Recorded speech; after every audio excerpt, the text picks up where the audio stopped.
রান্নাবান্না তো প্রতিদিনই করি। চলেন আজকে নতুন কিছু আপনাদের মাঝে শেয়ার করি। রান্নাবান্নার ফাঁকে, ফাঁকে আমি সংসারে আরো কি, কি করি সেটাই আজকে আপনাদের মাঝে শেয়ার করতে যাচ্ছি। আসসালামু আলাইকুম। আশা করি সবাই ভালো আছেন।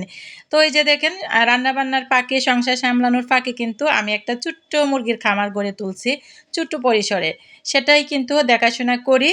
এটা আসলে শখের বশে করা। এখন ভাবতেছি যে শখ থেকে কিন্তু আরো বড় কিছু করা যায়। প্ল্যান আছে অনেক কিছু। তো চলেন আমি কিভাবে মুরগির খামার গড়ে তুলতেছি সেটাই শুরু থেকে আপনাদের কাছে শেয়ার করি। আমি কিন্তু মুরগি পালন করি। এটা আমার অনেক শখ, অনেক আগে থেকে। কিন্তু ইদানিং ভাবছি যে কিছু ফার্মি মুরগি পালবো যে যেন সারা বছর ডিম পাওয়া যায়। তো প্রফিটটা মানে হোক বা না হোক ঘরে কিছু ডিম আসবে এটাই আমার বড় লাভ। তো এই যে দেখেন আমি মুরগিকে খাবার দেওয়া শুরু করছি। এদের টাইম মেইনটেইন করে খাবার দিতে হয়। এখন আমি দুপুরের খাবার দিতেছি রান্নার ফাঁকে। রান্না করার ফাঁকে, ফাঁকে কিন্তু মাঝে, মাঝে এসে আমি এই কাজটাই করি। আমাদের উঠানের এক সাইডে কিন্তু আমার এই মুরগির খামারটা। তো ৩ তলা থাক আরেকটা আছে ওই সাইডেতে ওইটাও কিন্তু পুরা ঘর করে নিছি। তো এখানে কিন্তু আপনারা যেটা দেখতে পাচ্ছেন ফার্মি মুরগি আর দেশি মুরগির বাচ্চা একসাথে। তো আমি কিন্তু এগুলা একদম মানে মুরগি থেকে ফুটায়ে ডিম ফুটাইয়ে আমি বাচ্চাগুলা একদম বড় করতেছি। তো এই বাচ্চাগুলার মধ্যে দেশি মুরগিও আছে এই যে গলাচিলা আবার ফার্মি মুরগিও আছে। তো একসাথে ২ টা মুরগি ফুটে একসাথে বাচ্চাগুলা করে নিছি। যারা আমার মতো মুরগি পালন শখ আছে তো আমার কাছে জেনে নিবেন কিভাবে আমি এরকম সফলভাবে বাচ্চাগুলো বড় করতেছি।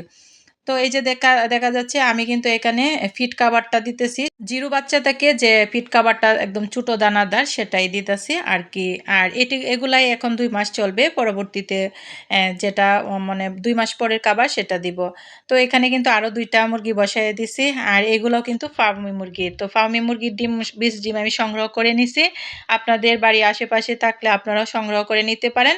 তো ভাবছি যে এগুলা থেকে আমিও কিন্তু একদিন না একদিন ডিম বিক্রি করব, ২০ ডিম বিক্রি করব বা বাচ্চা বিক্রি করব ফার্মির। আর সাথে থাকবে দেশি মুরগির। আর একটা মুরগির বাচ্চা কিন্তু অলরেডি ফুটানো শুরু করে দিছে। মাশাআল্লাহ আমার মুরগি আর মুরগির বাচ্চা সবসময় এরকম সুস্থ সবল থাকে। তো এই যে এভাবে যত্ন সহকারে পানি, খাবার সব আলাদা, আলাদাভাবে দিতে হবে। আর আমি কিছুদিনের মধ্যেই বাচ্চাগুলোকে আমি আলাদা করে ফেলবো। তো ১ম দিকে আমি ফার্মি মুরগি আর দেশি মুরগি একসাথে করে রাখছিলাম। এখন যেহেতু একটু বড় হয়ে গেছে, এখন দেশি মুরগি বাচ্চাগুলোকে মুক্তচরণ অবস্থায় মানে ছেড়ে পালন করব। আর ফার্মি মুরগির বাচ্চাগুলোকে আমি আবদ্ধ অবস্থায় পালন করব।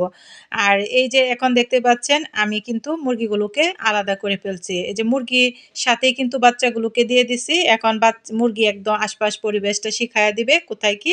এইজন্য আমি মুরগিটাকে কিন্তু সাথেই রাখছি যাতে মানে বাচ্চাগুলোকে সবসময় খাবার খাওয়াতে পারে।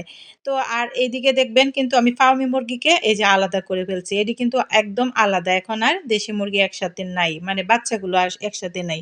দেশি মুরগিগুলোকে মুরগির সাথে দিয়ে দিছি। আর এখানে আছে ফার্মি মুরগি। তো এখানে মোরগ আর মুরগি মিলায়ে আছে। তো যে কয়টা বাচ্চা ফুটছিল এখানে মুরগিও আছে, মোরগ বাচ্চাও আছে। তো এর মধ্যে কিন্তু আমি কিছু মুরগি আবার কিনে নিছি ফার্মি মুরগি ৩ মাস বয়সে। তো সেটা যে কোথায় রাখছি, কোন খামারে রাখছি ওইটাও আপনাদের কাছে একদিন না একদিন শেয়ার করব।